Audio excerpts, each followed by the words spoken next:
वायुदेव हनुमान को अपने साथ लेकर पूरी सेना के सामने से ओझल हो जाते हैं। पल भर में धरती दूर छूट जाती है और दोनों बादलों के बीच खड़े होते हैं। फिर वायुदेव गंभीर स्वर में कहते हैं, पुत्र, तुम्हें अपनी शक्तियों का ज्ञान समय से पहले हो जाता तो शायद तुम भी उस राह पर चल पड़ते जहां शक्ति धर्म को निगल जाती है। शक्ति का घमंड एक ऐसी आग है जो दुश्मनों से पहले अपने ही घर को जला देती है।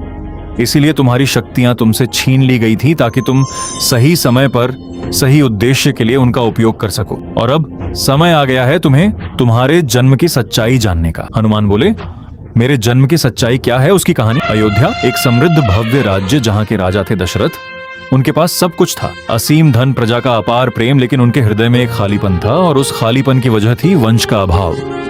फिर उनके गुरु ऋषि वशिष्ठ ने उन्हें उपाय बताया। उन्होंने कहा, राजन पुत्र प्राप्ति के लिए आपको पुत्र का मेष्ठी यज्ञ करना होगा।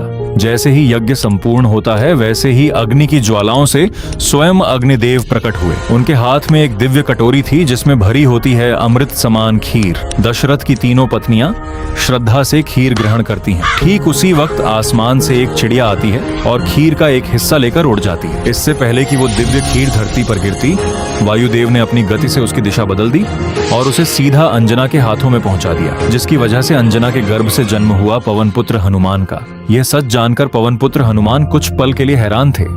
तभी वायुदेव की आवाज गूंजी, पुत्र, तुम केवल एक वानर नहीं हो, तुम शक्ति हो, भक्ति हो। तुम्हारा जन्म किसी साधारण कारण से नहीं हुआ, प्रभु श्री राम की सेवा के लिए और उनके साथ रहकर इस संसार में धर्म की स्थापना करने के लिए हुआ है। ये बोलते ही एक झोंके की तरह वायुदेव हनुमान के सामने से ओझल हो गए। फिर हनुमान ने आकाश की ओर देखा और कहा, लंका मैं आ रहा हूँ। हनुमान लंका कैसे पहुंचेंगे? सुंदरकांड की इस कहानी में आगे क्या होगा, जानने के लिए देखिए अगला एपिसोड।